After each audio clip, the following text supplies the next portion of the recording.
इस वीडियो में हम exercise 3.3 question number 1 coordinate geometry class 9 cover करेंगे। क्वेश्चन नंबर 1 3.3 एक्सरसाइज में there is given statement and the statement is that in which quadrant or on which axis do each of the points -1 4 3 -1 -1 0 1 2 and -1 -5 lies. First question. Second, verify your answer by locating. पहले तो हमें इनके quadrants बताने हैं, axis बतानी है, और फिर उसके बाद कार्टेशियन प्लेन पे, जो कि ये हमने प्लेन यहाँ पे बना रखा है ऑलरेडी, इस पे हमें बताना है कि ये पॉइंट कहाँ लाई करेंगे और वेरीफाई करना है अपने आंसर को। तो इस चीज़ के लिए हमने यहाँ पे थोड़ा सा वर्कआउट किया कि हमने A point, B point, C point, D point, E point, जो गिवन पॉइंट थे इनको नाम दे दिया। This is A point, this is B point, this is C point, this is D point and this is E point. इस तरह से हमने नाम असाइन कर दिया। अब हम इनकी एब्सीसा और ऑर्डिनेट के साइन के बेसिस पे क्वाड्रेंट डिसाइड करेंगे।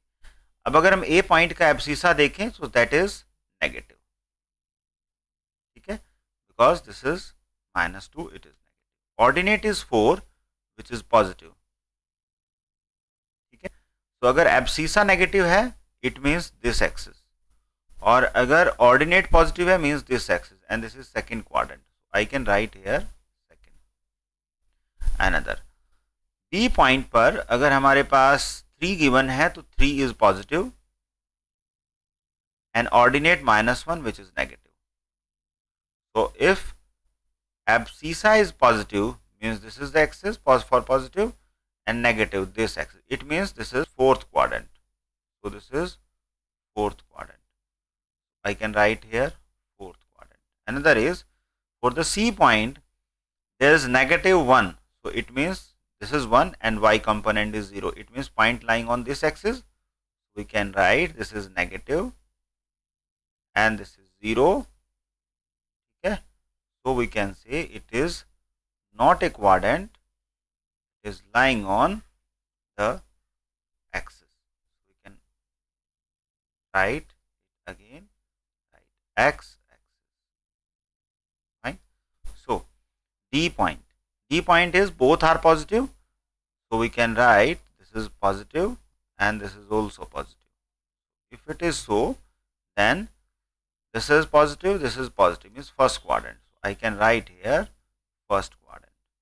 Another is -3 -5, both are negative. This is negative and this is negative, it means third quadrant. This is negative, so ordinate is also negative, so this is third quadrant. इस तरह से हम quadrants का पता लगा सकते हैं और एक्सिस का भी पता लगा सकते हैं। अब हमें पॉइंट्स लोकेट करने हैं और अपने आंसर्स को वेरीफाई करना है। So first is -2 on the x-axis, so I can just have it -2 on the x-axis, so we can draw it like this. Up to 4 we have to extend, so -y पर हमारे पास 4 है, तो ये हमारे पास point आ गया। इसको हम red से रिप्रेजेंट करते हैं, so this is the point जो हमारे पास है, and this point is a, -2 and 4। तो ये हमारे पास पॉइंट है जो कि सेकंड क्वाड्रेंट में है, इसका मतलब हमारा ये आंसर ठीक है, सेकंड पार्ट।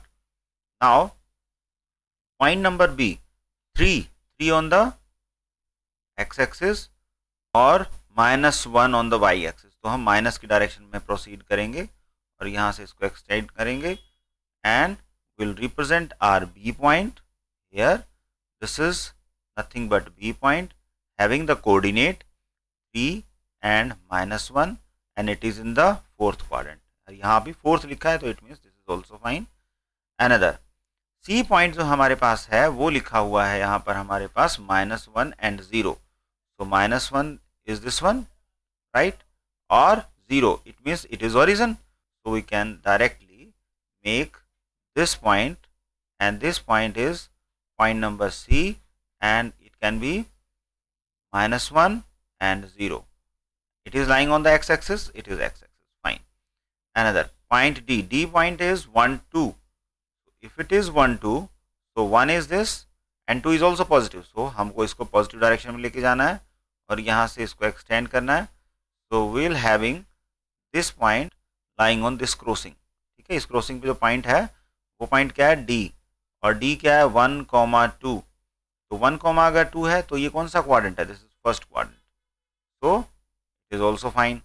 अनदर ई पॉइंट जो लाई कर रहा है हमारा वो -3 और -5 पे लाई कर रहा है, so it is -3 on negative side, we can extend it. तो हम इसको ऐसे एक्सटेंड करेंगे और -5 से हम इसको ऐसे एक्सटेंड करेंगे और जो हमारे पास क्रॉसिंग ऑब्टेन हुई, this crossing is called to be as